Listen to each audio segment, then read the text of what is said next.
And here we are after Christmas with a WhiteStar IO driver board, and it came in for a failed VN-02, and the client thought it was this one, U13, but it's actually this one. I'm going to bend that back so I can remember. And while I was testing it, I noticed this little surprise down here.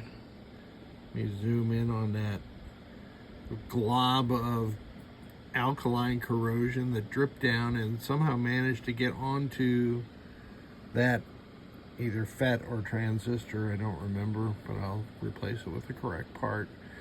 In order to get to that position and clean up that crap down there, I can bend some of these over, but I'm going to have to take this header off, which is no big deal. But then I was taking another closer look at the board, and you can see this pin is corroded also, so that's going to have to get replaced. I'm just going to take this whole dual row header off and replace it.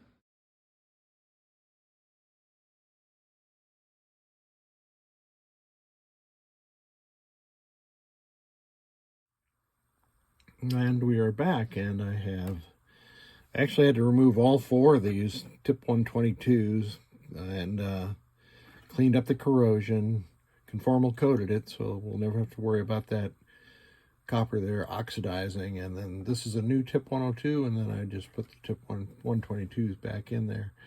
Also replace this VN-02, a long obsolete part that Stern stopped using on SAM driver boards. Yeah, SAM driver boards is when they transitioned. All the WhiteStar driver boards use those. I have a stash of them from Great Plains Electronics that I bought ages ago. Also replaced the power output header, and of course I had to replace this header down here because I had to take it off. Might as well replace it while I had it out. So we have Harley Davidson ROMs booted in the game, and that flickering is just interaction with my 60 hertz fluorescent light. There's one coil that's turned on. That's a motor direction coil or something like that. But you can see that the lamp matrix is doing the correct thing now, but let's test out this entire board. Switches are on the CPU, so I'm going to skip those. Coils, let's get them cycling.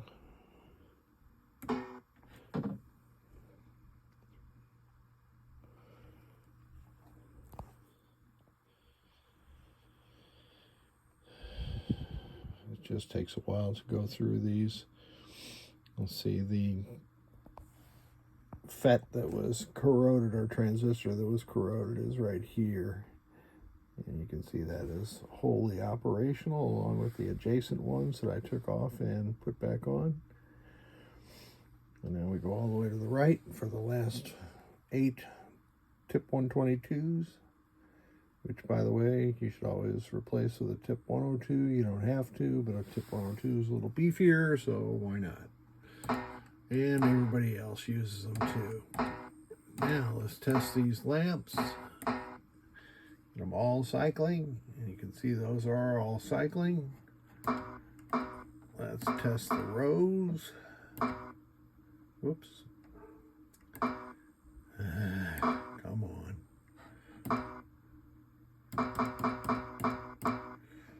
Okay, rows. Correct. Columns. And that was the column that was failing to light, column 8. So all good. The general illumination power is good. It shows all 4 of those fuses are good. My little LED doodad there. And we have flash lamp voltage at 24 volts and coil voltage at 72 volts. And it's producing 4.99 out of the 5-volt circuit. So this board is now good to go. I didn't tie the hang tag on there yet because I'm going to wash this board. I always get a lot of solder flux on the back of it when when I remove these big connectors with the spade bit in my, or spade tip with my JBC.